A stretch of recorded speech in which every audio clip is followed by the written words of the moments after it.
Morning guys. Don't worry, I've not learned to fly. We're on the Segway. It's a Wednesday. I don't know what the time is. Currently on my way down.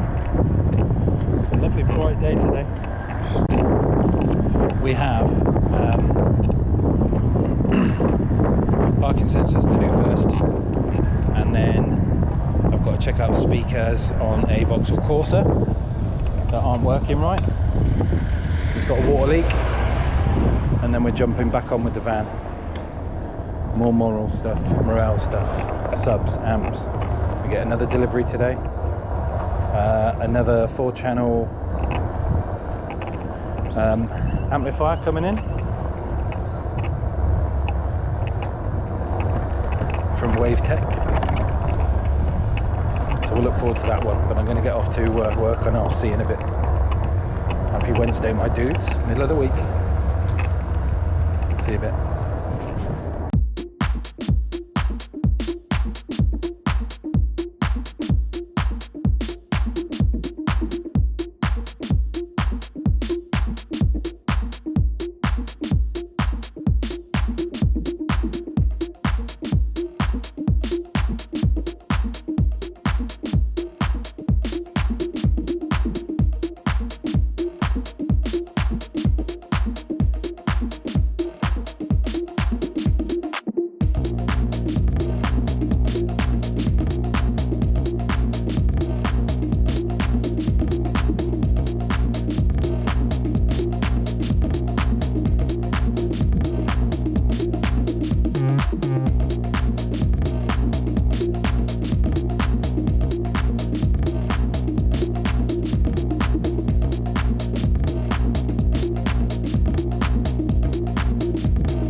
Oh, right then guys, let me just turn this down a second.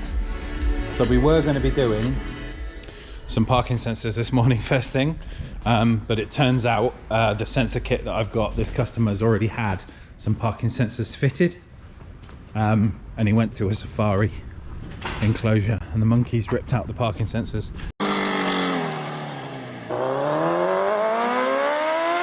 But this is way bigger than the whole kits that I use, so I've got to get an adapter to make this fit. So this one's a bust, unfortunately, so I'm gonna have to rebook that one, which makes me time to get on with this. I did discuss this yesterday, but for some reason this stupid little GoPro decided it didn't want to work and play ball. So obviously we've got our morel speakers, our tweeters are already fitted in, super pretty. I'm loving that grill. We had to put them on show because it looks so nice, and I did talk about unboxing and everything else, but I say for some reason the GoPro decided to lose it. But we have got these fantastic alien looking crossovers with our inputs in the bottom there, really nice. You've got tweeter attenuation level there, but yeah, what a super looking crossover, so funky. Very cool.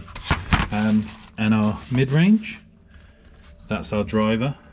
Yes, it really is that thin. That's the speaker. So we've got our mid driver with kind of almost like a reverse magnet, but that's how thin it is. It literally will sit in that kind of depth, which is like my finger, like the bottom of my finger. But that's what the mid-range will sit in, something as tiny as that, preferably not with a screw attached to it. So we can now get these mounted on the other side of the door, get the cables soldered on. We have actually got, let me just get my knife out. Be very careful with this.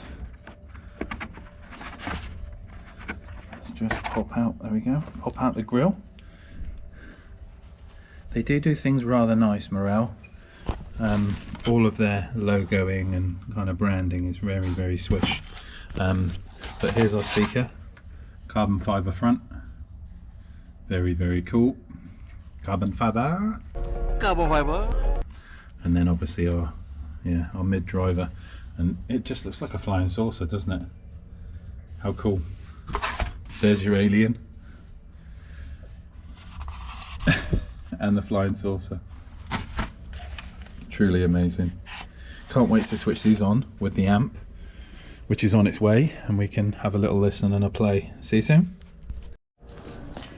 What's up, dudes? Right, back on with the transit van. Can't do the parking sensors. So I'm just sorting out the ins and outs for this. We can't get hold of the SOT lead, an SOT lead or a Y harness. There are none available, so I'm gonna have to cut and chop and solder, is what it is, Steve knows. But what we've basically got, I wanted to share this little tip with you. So we have here fast rings. Now, if you don't know what fast rings are, it's basically designed as a foam layer that it will guide the sound from the speaker directly into the door card and then into the cabin.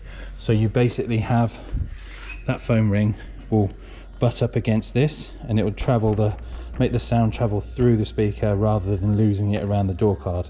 Now, there is a thing which is quite common. People will just stick these on thinking that's all you've got to do.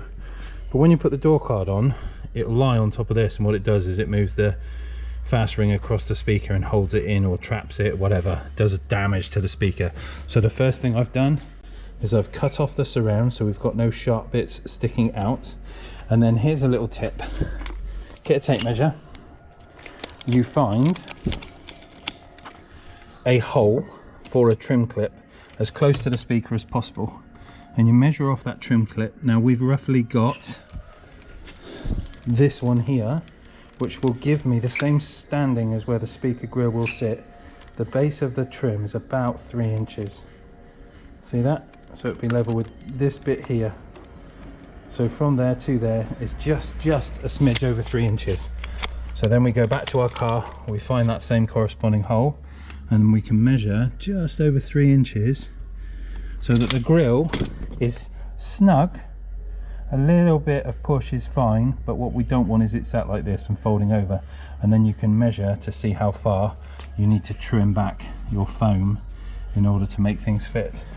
Now I do measure the door card, and this corner is closer basically to the top of the speaker than this one. And this is why you'll see on this bit of foam, you see I've taken a little chunk out of the top there, just so it's not folded over on itself. But something you need to be careful of when you're using these things. They're great, but fit them properly. See you in a bit. Right guys, let's have a little update, shall we? Oh, Jesus Christ.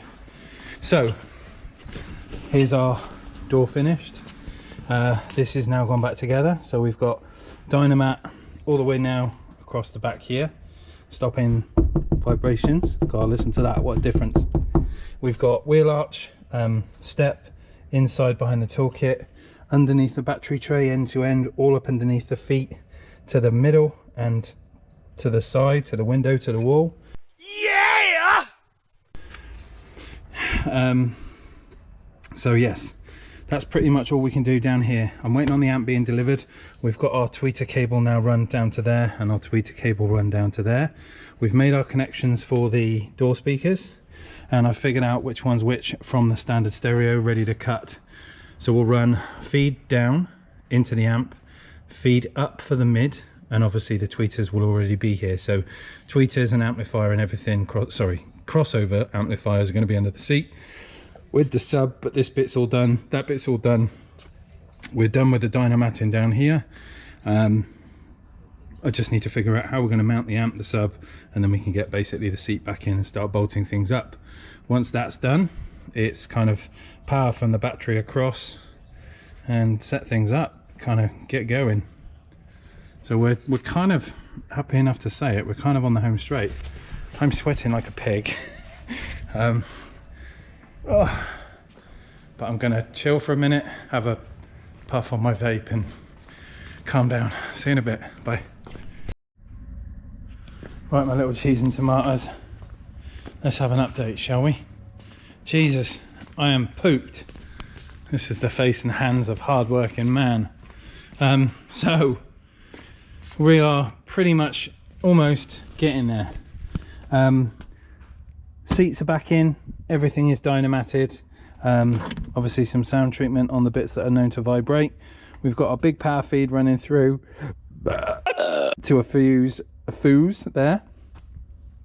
Got the seats back in. We've dynamated all the way along. Let's nip around the other side. Obviously that door is now ready to go back on once we've got the seat in it. I didn't want to put the door on until I've moved the seat because I don't want to scratch the door card. There's a little tip. Then we've just plonked this seat in. As you can see, I have signal cable ins and outs up here, color coded, so I know which is which. And then the same down here, color coded, so I know which is which. Obviously the two empty ones are going to be the tweeters. That side is longer than this side, so we know which one's which. Look at these fantastic little things. And then we're basically putting sub box in, running cable. I've got my earths. We just need to connect the power through, down through the bottom there, figure out where we're going to put the sub box, which is about that side. And then we've just got the location for the 2 amps. One is going to be this Kenwood 400 watt sub amp, which is going to run the JL. And then the other one, I'm going to have to kick off. I swear to God, right? These guys are taking a mick. So we got Link 300.4 Mini from Wavetech USA. These cheeky bastards have only gone and sent me half an amp. Where's the rest of it? I'm not joking. Look at my hand, for God's sakes. So this is a 4-channel amp with all of the gubbins on it. 4 channels of output, all bridgeable, all 3-channel, all 2-channel, all 1. It's got summing. It's got, you know, you can do a sub with it, you can do front speakers with it, you can do 4 speakers with it. You've got load, you've got correction, you've got summing, you've got time, you've got detect, radio detect, DC offset. You can put load onto the speakers so that the head unit doesn't freak out. You've got balanced and unbalanced. You've got crossover settings. You've got clip lights. Seriously, boys, look at the size of it. When it turned up, honestly, I opened the box and I was like, they're having a bubble. But look at it. So this is obviously designed by an engineer in America who is a car audio guy. And this is basically what they've designed, is a no fuss, does what it says on the tin. But that's a 4-channel amp. And it's as big as my damn hand. Like, you could put that in the dash, no sweat. You could put that in the dash. Super, super impressed with that one, boys. Well done. What a piece of equipment. Makes my job even easier because when it comes to the sub amp, I know which one is going to be easier to hide. The little one. Yeah. I can put this just about anywhere. But that's incredible. Fair play. Wavetech, my first introduction into these things. These are new products for me so far. That absolutely blinding. So if you're interested, it's a Link 300.4 Mini from Wavetech USA. Very cool. Very cool. I've done some reading already, gone through the manual, so I know what does what. But yeah, we're pretty much there. Other than bolting this seat in, running our power feed down, connecting ins and outs, crossovers. Oh yeah, that's something else I've got to hide, the crossovers under there on a board. Plugging the 2 amps in. We're nearly there, boys. I think we're set for the weekend. I was a bit nervous, but we are cracking on. And today, it's just kind of sealed the deal. We're nearly there, boys. We are nearly there. So happy. Obviously the parking sensors this morning, that didn't happen because we need some sensor extenders. I've got a 21mm hole basically and an 18mm sensor, and I need to bridge the gap. They do an adapter for it, like a fat ring that just takes up the excess, and that's what we need for that. So he'll come back in when I've got time. But other than that, that's me for what we at, Wednesday today? Yeah, Wednesday today. I don't know whether I opened these windows or not. I don't think I did, but just checking. But that's it. I think I'm done. Ready to head home. I haven't eaten today. I've worked through lunch, trying to get everything finished, and I was up at 1 o'clock this morning, so I'm absolutely shattered. So I'm going to go home, have some food, try and do some emails and stuff, messages, quotes, that kind of stuff, and then probably be asleep by about 7:30. I will do a video for you guys, obviously, because I love you lots and you're supporting me and I'm supporting you. I just want to say, reference the comments, just remember that the internet is the internet, and text messages, you can't tell someone's emotion or reaction. And George, I wasn't trying to slag off the Aston by any mean. I know you've gone for Hertz and Alderson in your car. I get it. I'm not saying it's a bad equipment. It just doesn't suit me. I have delved into a bit of it, and I've kind of played with stuff, and I've realised that there's better for my situation out there. I'm not saying it's bad product. You're probably more than happy with what's in your Aston, and I'm not slagging your car off at all, but I'm not saying that. I'm just saying for what we've used, there is a big comparison. Sorry, there is a big difference between a 50 quid speaker and a 500 pound speaker. And there's also an even bigger difference between a £2 speaker and a £100 speaker. There's always going to be something different. I kind of like the sight. I like the sound of my kickers. I like what they do for the business with regards to the DS series. It's not expensive. It does what it says on the tin, and that for me, customer wise, is great. I can put them in and I can know that people are going to be happy, and I'm not going to worry about it. I wasn't trying to slag your car off, but I was just saying it's you know, not my choice. I would go somewhere else first, just because I've had better support from elsewhere. That's all. But anyway, love you and leave you. See you tomorrow. Bye bye. Thanks for watching. See you soon.